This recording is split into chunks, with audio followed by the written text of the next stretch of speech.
Good afternoon from the National Service of the Liberia Broadcasting System and welcome to Newsline.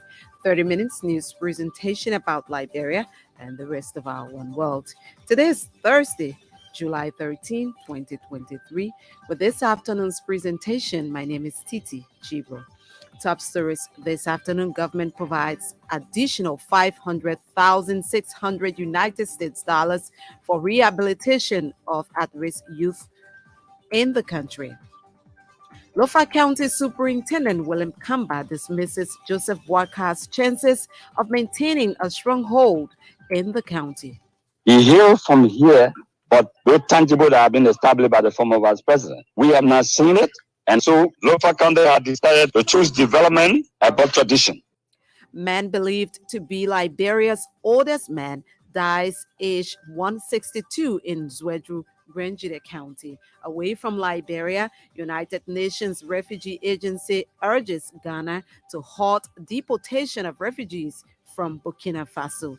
Also coming up is an ELBC commentary titled NASCOP at 48 positively impacting workers through social protection.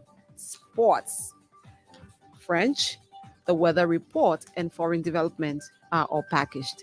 Zokwe Beslokonen first sets the pace with a bulletin of news. President George Weah has congratulated the government and people of France on the occasion marking the National Day of that country on July 14. In his message to his French counterpart Emmanuel Macron, President Weah expressed gratitude to President Macron's administration for heightening cooperation between the two countries. A foreign ministry release said such cooperation has culminated into numerous supports for Liberia, ranging from budget support to programs aimed at the upward mobility of the Liberian people. President Weah hoped that the bilateral cooperation subsisting between the two countries will continue to be strengthened for the mutual benefits of the two peoples. He conveyed best wishes to President Macron and good health and sustained prosperity for the people of France. The Liberian Israeli governments have finalized a significant agreement for the establishment of a solar farm in the country. The agreement was reached following a request by Foreign Minister D. Maxwell Kimaya during their recent visit to the State of Israel. Minister Kimaya said the solar farm would supply 1,000 kVA of continuous clean and environmentally friendly solar power to Liberia's foreign ministry. A foreign ministry release quotes Israeli Foreign Minister Ilah Cohen as saying the request from Minister Kimaya has been unconditionally approved by the government of the State of Israel. He assured that Israel has also accepted to feed a trade and investment team to Liberia before the end of September this year.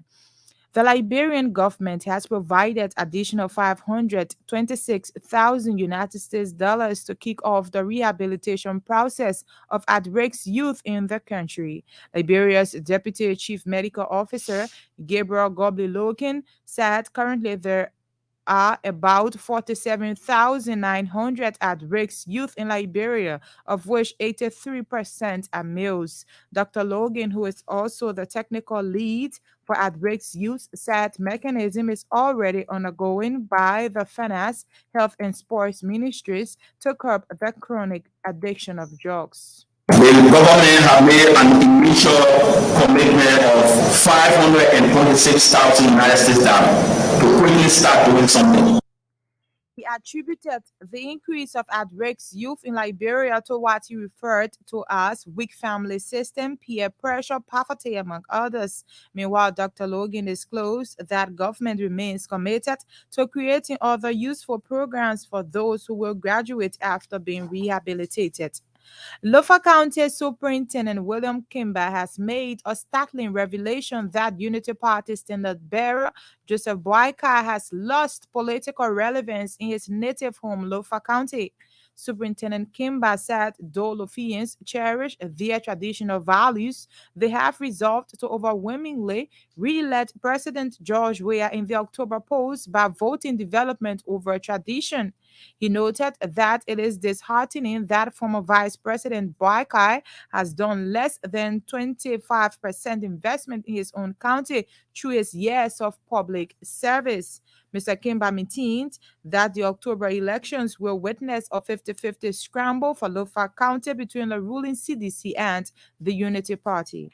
Promises were made by past administration, including the Unity Party regime. We didn't see those tangibles. But we can say to you that Lofa County has decided to choose development above tradition.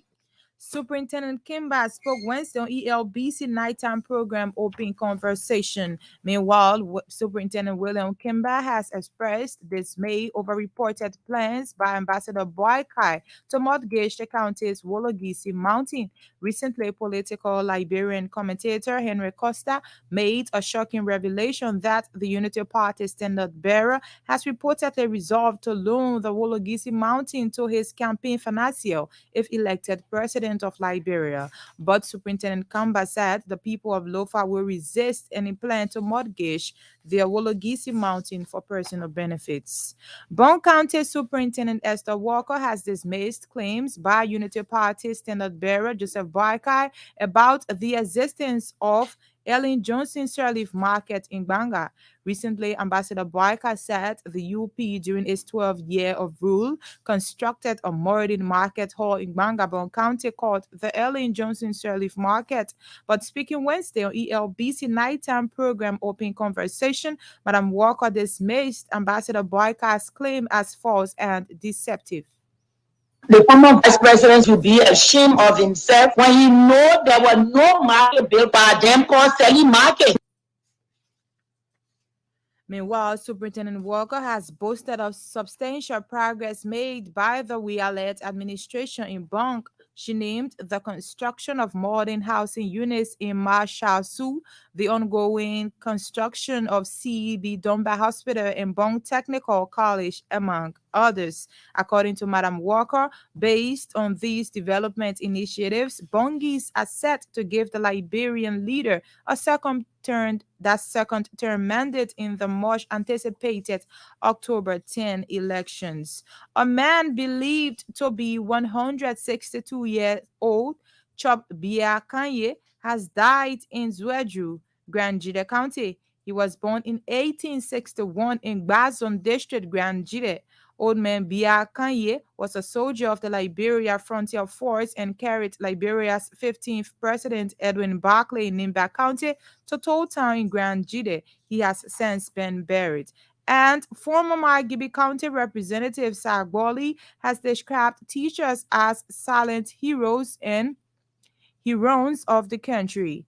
Mr. Gboli praised teachers across the country for immensely contributing to national development. He believes honoring teachers for molding the minds of the country's future leaders cannot be overemphasized.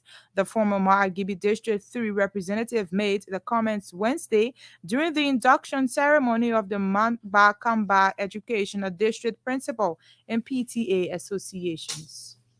Zokwe Beslokana returns a little later with our foreign development and weather report. One of our top stories this